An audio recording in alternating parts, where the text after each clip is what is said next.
Welcome back to the shop. I'm Andrew and this is Davidson Crafts, and today I'm going to be attempting something I've never done before.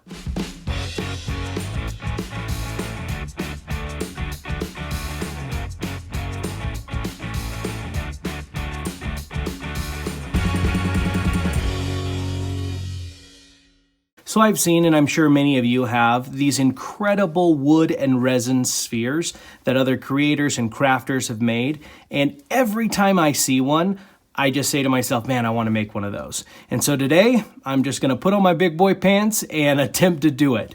It's not something I've ever done before. I've never done a sphere in general, let alone out of wood and resin. And so this is going to be a new journey for me, and I thought it'd be fun to bring you guys along with me. All right, let's talk about what we're going to use for this project. First off is our wood, and for that we're going to be using this piece of maple burl, and I think this will give us a really good edge profile. So we've got that piece settled. For a mold, we're going to be using this container here. This is just an old hot chocolate container, and it works perfectly for this for a couple of reasons. First off, it's the same size all the way down, which is nice. You don't have a taper to it, and it peels right off and is using something that would have ended up in the trash anyways, which I think is great.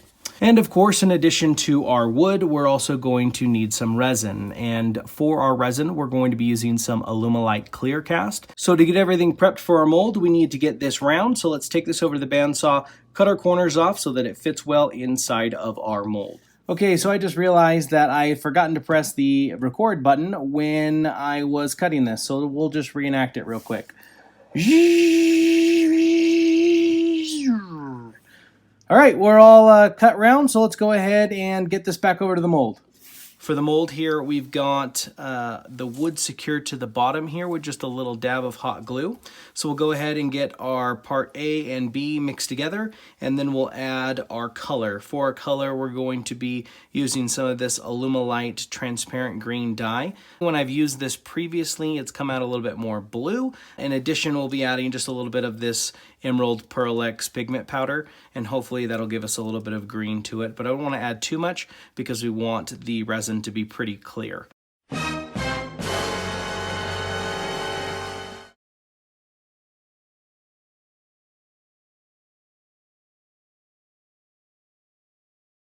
All right, our resin's all mixed up and ready to go into the mold. It's definitely a lot darker than what I was thinking. I had forgotten how powerful this dye was, but no worries. We'll go ahead and pour it in and we'll see what it ends up looking like. Okay, we're up to 40 psi on the pressure pot, so we'll go ahead and let that sit for the next 24 hours and we'll pull it out. Fingers crossed that everything works out good. Okay, let's get this opened up and see what it looks like.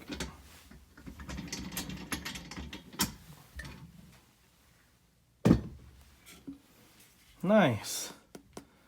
Looks nice and hard. We've got a few bubbles on the top, but hopefully nothing too bad on the inside.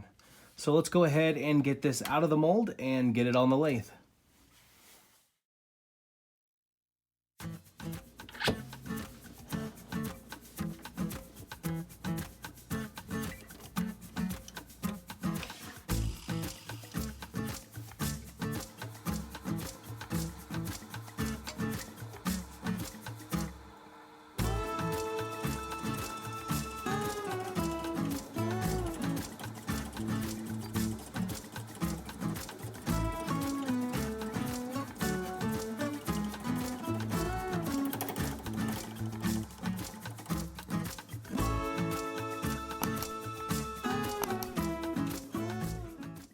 So whenever I am turning resin, I typically like to use the carbide tools. In particular, I like to use the negative rake tips. They just give a little bit softer approach. There's less chance of things tearing out, and it just makes for a smoother, easier cut. And again, I have no idea what I'm doing when it comes to turning a sphere. I've seen a couple of videos online, but we're just gonna jump in and see what we can do.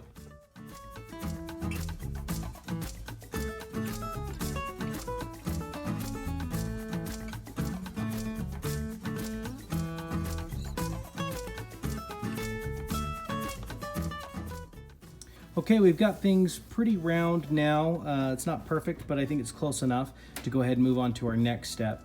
Now I've got a little jig that I created that hopefully will help hold this in place so that we can turn it and start turning it this way versus the way that we have been. And hopefully as we slowly kind of adjust that, it can help us refine a nice round shape. So let's go ahead and get it in place and fingers crossed that it works. All right, well, hopefully this doesn't come flying off. Let's see how it goes.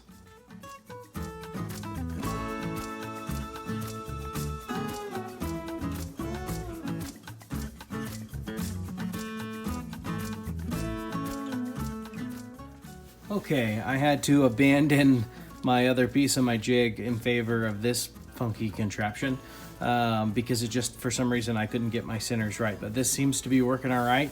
So I think we're at a point where we can go ahead and start sanding. We're gonna start at 150 and go up to probably about 800, and then we'll start wet sanding and go into the micro mesh pads.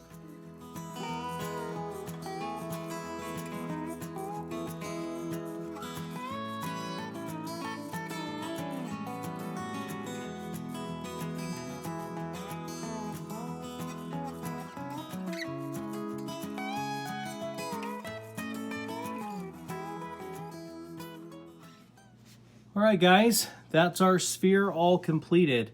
For a first time attempt, it turned out pretty good. I mean, I'm not overly happy with the project, but for a first time attempt, I'll take it. It's not perfectly round. I don't know if you can see that. It's close, but it's not perfectly round, which I was hoping for. And I was definitely hoping to have the resin be a lot more transparent so we could see all of those spikes and valleys inside of the resin that we would get from that maple burl. And I think that would look really cool. So we're way too dark here, but is what it is, I guess. You can't really tell on the camera, but we do have some really pretty kind of green streaks going through that look really cool. You know, all in all, I'll take it, but I definitely think that this project deserves a second attempt. So we'll have to try that out sometime and see what we're able to do on it. If you like this video, let me know by clicking on the like button. And if you haven't subscribed to the channel, be sure to do so for more videos like this. We'll go ahead and end it with some close-up shots. Thanks so much for watching the video, guys, and we'll see you on the next one.